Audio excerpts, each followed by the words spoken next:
And now for our next news special report.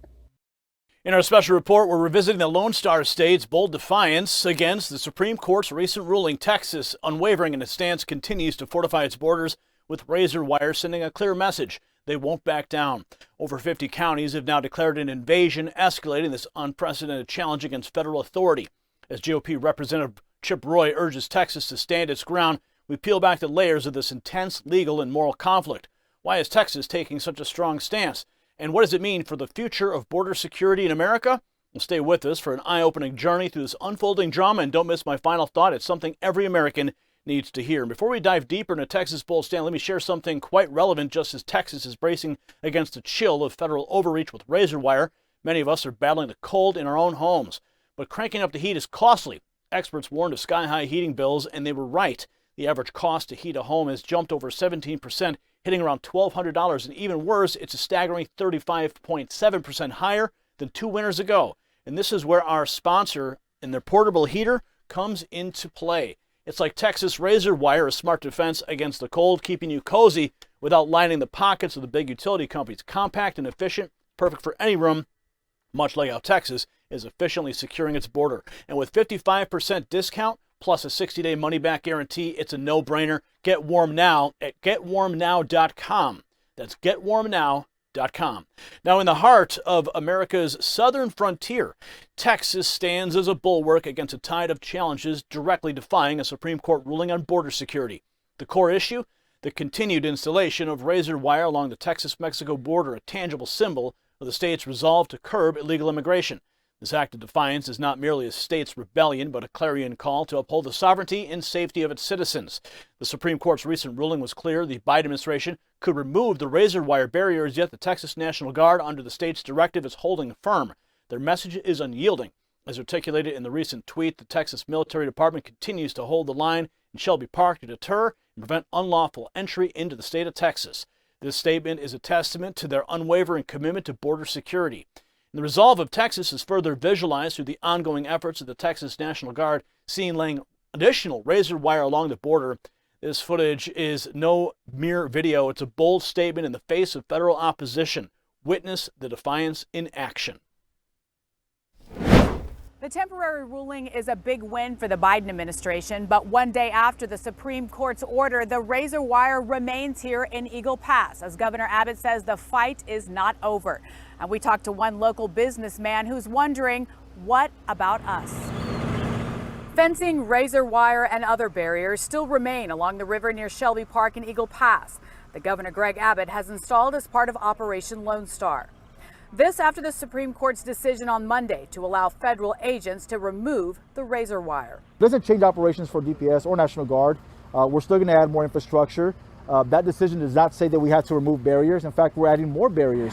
The emergency appeal granted by the nation's highest court reverses a ruling by a lower court that barred federal agents from cutting the wire. And they're adding this other barrier here. The Biden administration arguing the razor wire prevents Border Patrol agents from doing their job.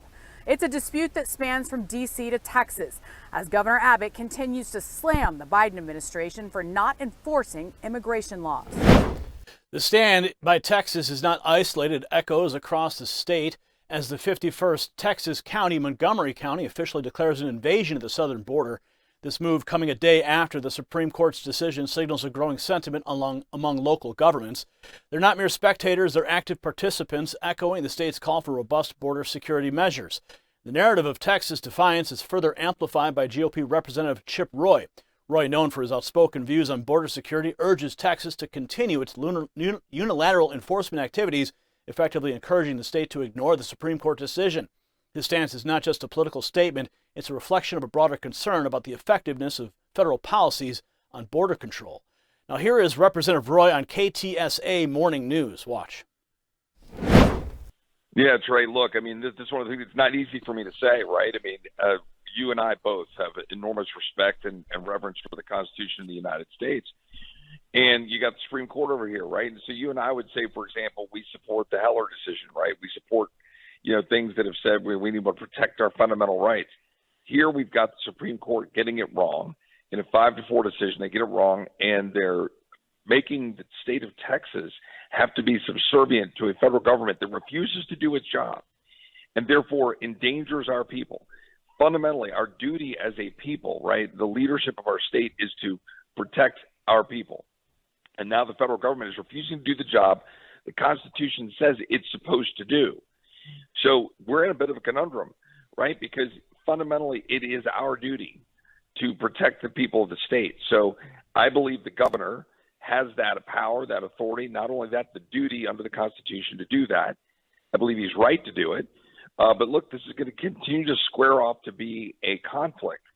And we're going to have to force the federal government to bow down and stop doing this, or this conflict is going to continue.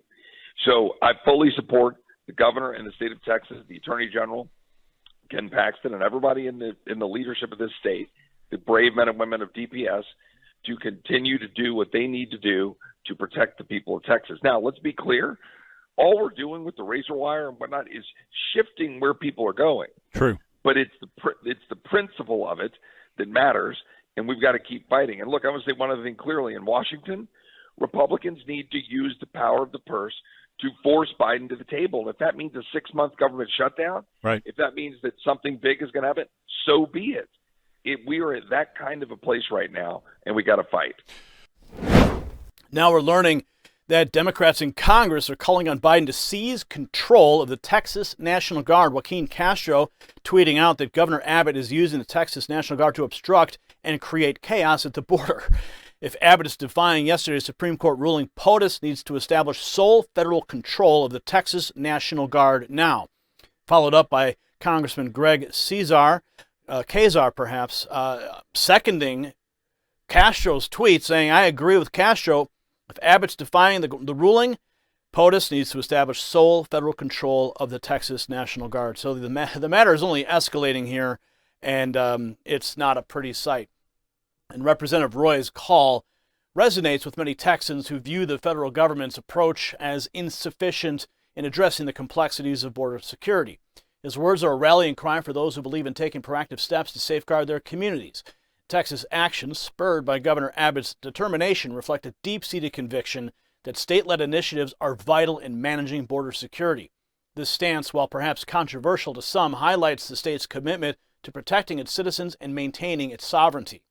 As we look at Texas' bold stand against the Supreme Court's ruling, a fundamental question arises. What does this mean for the balance of power between federal and state authorities? Texas actions are not just about border security, they're about the principles of federalism and states' rights. So this is a story of a state taking matters into its own hands, a story of determination and defiance. It's a narrative that underscores the complexities and challenges of securing a nation's borders in the face of divergent political and legal opinions. Remember, tap subscribe if you found value in our report. Up next, my final thought. As we conclude tonight's report, it's clear Texas' defiance against the Supreme Court ruling is not a mere obstinacy. It's a profound statement on border security under the Biden administration. The stand by Texas, supported by over 51 counties declaring an invasion, transcends mere politics. It's a resolute cry for effective border management, a cry that echoes the frustrations and fears of many Americans. And Representative Chip Roy's call for Texas to ignore the SCOTUS directive amplifies the sentiment, spotlighting a state's duty to protect its citizens when federal policies falter.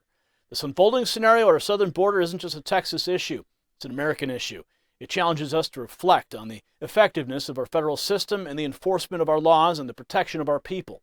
Texas' bold stance is a reminder of the enduring American spirit of resilience, a testament to our republic's strength and sovereignty.